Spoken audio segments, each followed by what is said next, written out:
Hi friends, this is Katie here. Welcome to another video. Today I'm going to be showing you my 2021 book journal and just showing you like the spreads I use, what I track, and kind of how it has been updated and changed as the year has gone on. So I did post a sort of tour of my book journal at the start of the year, but this is a kind of updated version of that and kind of showing you what I've been creating in the book journal and stuff like that. So let's just get started.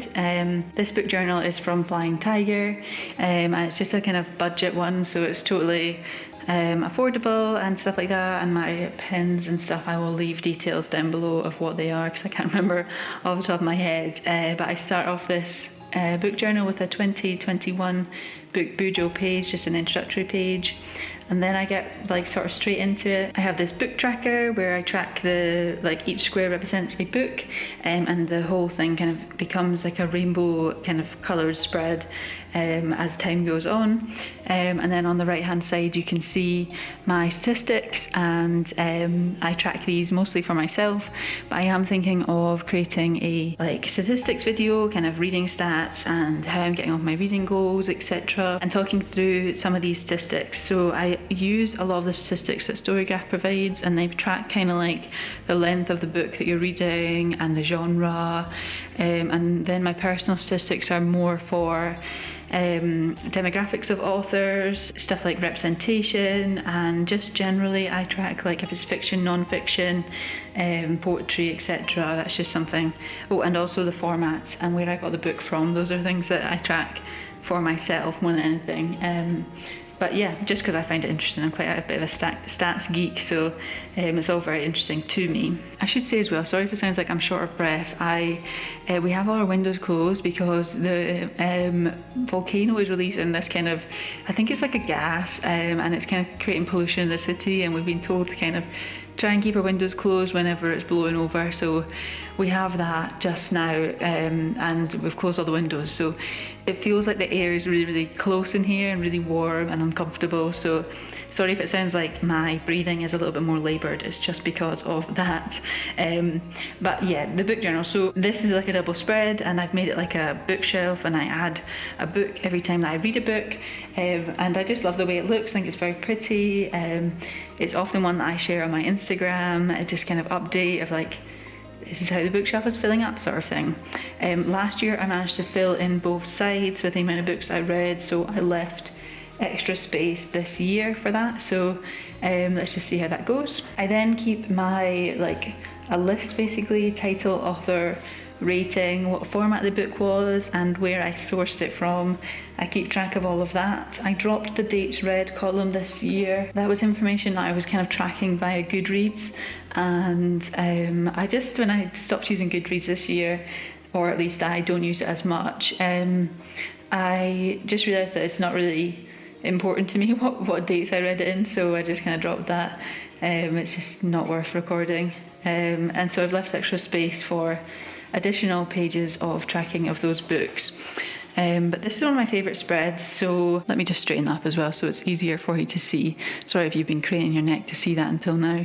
I had some technical difficulties with getting the camera to focus, so I'm hoping that it stays focused. I'm using updated technology today, which is very exciting for me. So I'm using my actual proper camera rather than just my phone, and I bought myself a microphone, so hopefully the quality of these videos has improved, because that was the whole idea. But yeah, so left hand side, 2021 favourites. So I add to this whenever I get like an inkling that a book could be a favourite. If I read something, I totally love it. If it sticks with me for quite a while, if I find myself recommending it over and over again, I'll add a little note to this. And it just kind of helps when I come to curate like a favourites list, either in the half year or the end of the year. And it's just something that I enjoy looking back on and being like, oh, I read some really good books this year. So that's where that comes in. On the right hand side we've got library savings. So this is inspired by two bookstagrammers who I follow, Lexi and Lauren, and I actually made a whole video on my YouTube channel where I talk about that kind of challenge and my kind of thoughts about it. It's just a short video, I think it's like 3 or 4 minutes or something, but it sets up this spread as well. And so I track how much the book cost originally, and then I count that as like a banking of a library savings, so like how much money I saved by using the library. And I just really find it quite motivational, quite fun to look back on. I enjoy looking back on it, and I colour them in as per the colourings on this book tracker, so that it's easy to see at a glance what month I read that book in. And yeah, it's just part of my tracking now. It's something that I enjoy tracking and kind of celebrating. I love my local library, I use it all the time, so you can kind of see that by the number of books in the red and DNF piles. Yeah, my library's a little saviour for me, so it's fun to acknowledge that and kind of celebrate how much money it's actually saving me, which is something I really appreciate. I then created a spread for books I DNF, so I DNF a lot. I think for every 2 books I read in full, I DNF 1, and that's kind of the ratio that it tends to work out at, or at least the way it's been working out for the last couple of years. So these are the books I DNF. I've never actually created a video about this, although I do enjoy watching other people's videos about these kind of things, like books to DNF or things like that, but I'm never sure if I will enjoy creating that video. So it's something that I'm kind of thinking about, but I haven't actually decided to film yet. I kind of feel like with the amount of books on this list though, if I don't film it soon, it's going to get completely out of hand in terms of filming the actual video, because at the moment I have DNF 34 books, many of which are books I got through my library. So yeah, it's just one of these things. I am quite a harsh DNFer, so I'll DNF quite quick with a book if I'm not enjoying it, because I only have so much time to read and I'd rather read something that I'm really enjoying. I actually left more space as well because I went over this space last time, so I did DNF quite a lot of books last year. But this is now a reading trackers spread. I absolutely love this spread. I think it's beautiful. I'm really, really pleased with it, to be honest. And yeah, I think it looks like something you'd find in like a actual professional journal, so I'm super pleased with myself. I actually created this myself with my own pens and paper, etc. And I've never filled in the overview because I just feel like I might spoil it by filling it in, which I don't feel like this ever about my journal apart from this page, these kind of opening or introductory pages, and it's so silly because it's just a journal, but I just enjoy looking at it so much that I don't want to spoil it, so that's why it's empty. But there is a lot of reading trackers in here. So the first one is where I track my own TBR, so I track how many books at the start of the month are on my TBR, and in my TBR I include ebooks, audiobooks, physical books, NetGalley titles, any ARCs. So it looks like quite a large number, but I don't have many physical books, if that makes sense. I think a lot of people refer to their TBR just as like their physical books, and I include everything. So it's quite a large number, I will just say that up front. But yeah, I track the number at the start of the month, how many books from my TBR I have read, how many books I have hauled, how much money I spent on books, including gifts for other people, how many books I unhauled, and what the end total is. And I also track month by month library savings, just because it's something that I started tracking this year and I'm curious to see what it works like out on a month by month basis. This is something that I've carried on from previous journals. I think the last 2 years worth of journals have had this in it, and I think it's okay. It's quite helpful to kind of see at a glance like where the numbers are, but I try not to feel bad about these things because a lot of these are, I think about 100 of these books, or maybe even more than 100, are ones that I inherited from my mum's Kindle. So some of them are not books I've like expressly chosen for myself. So if they sit there for a while and then one day the kind of inspiration strikes to pick them up, then I just think that's great and I'll enjoy that when it happens. And I just try not to feel too bad about it, obviously within reason. And it's kind of a way to kind of track and make sure I'm not buying loads of books. I don't have the space for loads of books, to be honest. This is like a visual representation of my physical TBR. And again, I don't really know why I created this spread. I did it in the year before and it was more helpful because in it I had like my ebooks and audiobooks, but when I like synced libraries with my mum in my Kindle library just got completely like huge. I gained over 100 books, so it was too many to kind of write out in this way, and I wasn't even sure I wanted to write them all out in this way. So I reduced it to the physical TBR, but I don't really know that there's much point in it. But it looks kind of cute, and it's quite fun to fill in the colours when I do read a book off the physical TBR. It feels like a little fun reward, something to do when you fill in a physical book, or read a physical book. So, and the next spread here is my 2021 new releases spread. So I created this midway through this, so about maybe March or April I created this spread, maybe even February, I'm not sure. Anyway, it's totally irrelevant when I created this spread. It wasn't in the original video, and I did it somewhat to kind of track what books I might want to talk about if I'm doing like a new releases video, and somewhat to kind of inspire myself if I want to buy any new releases. But so far, it hasn't been the most useful. I haven't referred to it that often, and I don't really make the new release videos anymore, mostly because I feel a sense of guilt, I suppose, if I don't read those books, but I'm kind of talking about them at some point, but never actually get to read them in any kind of timely manner. So I kind of drew back from that because it was inspiring guilt rather than inspiring joy. So I moved on with things. But this one here, this next spread, is for book series, so it includes all the book series I've started and would like to continue. And yeah, I'm hoping to add another book series to this. I just finished Snare, which is an Icelandic crime thriller book, but it's a star in a kind of Nordic crime series, so I'm going to include that and carry on with that series as well. It just gives me an idea of like what series I have on the go and kind of inspiration of what I might want to read. I find quite a lot of comfort in returning to series. I know a lot of people say that, but I do find that as well. And so sometimes if I'm looking for something familiar, I will return to these books and this spread to kind of get some inspiration for that. This next spread is probably my most favourite. So on the left hand side we have 21 books to read in 2021, and the first stack is books that I set in January, so I decided on these books in January, and then the second stack I'm going to decide pretty soon. So I meant to set them in June, but it's now leaking into July. But my intention, I have full intentions of completing that and then kind of giving myself some kind of exciting books that I'm excited about to read in the second half of the year. I decided to split it in half because I do find that my reading taste can change during the year, and I wanted to kind of leave room for that if that happens. And then on the right hand side, the second part of the spread is authors I'd like to read in 2021, and this is more to kind of inspire like what kind of books I would like to read, and I'm doing okay with filling them out, but there obviously is still quite a lot of blank where I haven't completed those or read something from those authors. Not really a case of completing a bingo or something. It's more for myself and for like inspiring my reading, inspiring me to read books that I know that I enjoy the authors. The first two rows are authors who I've previously read from and want to read from again, and this final row is authors I've never read from but would like to try and read something from their backlist, their kind of their catalogue, I guess.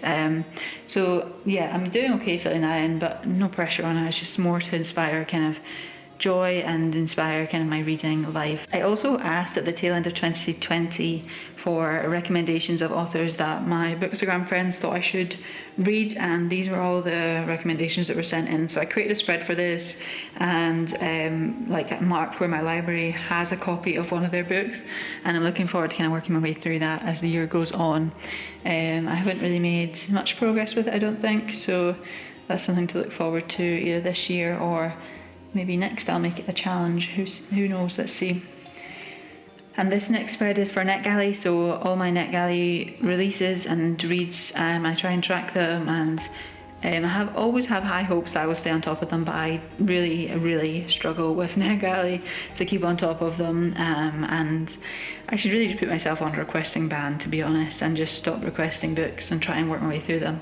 But I go on to send a review and then I get caught looking at something and I'm like, oh, I'll request that and that'll be good and I'll enjoy that, and it ends up totaling up to just another thing to read, isn't it? There's just so many books out there and so little time. So the next spread that I have is something, it's like more of a personal project. So I would really like to read all of the Jacaranda 20 in 2020 books. This is an initiative, the first time that a British publisher has published 20 books by Black British authors, and I want to sort of support the initiative, and also very excited to read all of the books. There are a couple which I would say I would be probably less likely to pick up on my own, but the vast majority of these 20 books I'm very, very excited about. I read Simona's Still Single in June and just really, really enjoyed it. So super excited to kind of get started and get my teeth into the challenge a lot more, and just enjoy that journey with discovering all these new authors, hopefully find some new favourites and can kind of discover more of their work via this initiative as well. And then I just left quite a bit of space to fill in with more reading trackers if needs be. It's always something that I often find myself like seeking a challenge, a reading challenge or something later in the year. So let's see how that goes. That's possibly something that will come. Now, next up we have all of my like monthly spreads. So if you don't know, I create a video pretty much every month. The last 2 months I haven't, because I know going to be filming this video, so I didn't see the point in doing filming like the spread video and then filming the flip through when you're just going to see it very soon anyway. But yeah, so I usually film a monthly spread video where I set up the spread and kind of talk through my reading plans for that month, and I always include like some kind of TBR of sorts, and space for the books I on hold, the books I acquired, and it just gives me a kind of a glimpse idea of what was going on that month. Sometimes I include like readathon dates, statistics, various different things that I tend to kind of keep track of in these spreads. And I also have like space for reading notes, so just general thoughts on what I thought of the books as I'm reading them or just after I finish. And this is kind of nice for me to kind of look back on, but it's also good for like wrap-ups and stuff like that, filming wrap-ups. It gives me an idea of what I was thinking at the time should a book kind of slip my mind. So I'll just flip through these quite quickly because they are ones that you will have seen if you follow my videos, or you can look back on the playlist and kind of look through them, and this just gives you a little bit of an idea of what they look like when they're completed, because I do think they look quite different when they're all neat and pretty and looking neat and all that, but then they get a bit messy sometimes as the month goes on. So this is what they tend to look like as they go on. And I think most month I've participated in some kind of readathon, so there's usually spaces for that. This is May's spread and I participated in Asian readathon, so I created a spread just for that. And the same in June, I participated in the Queer Lit readathon and created a space for that.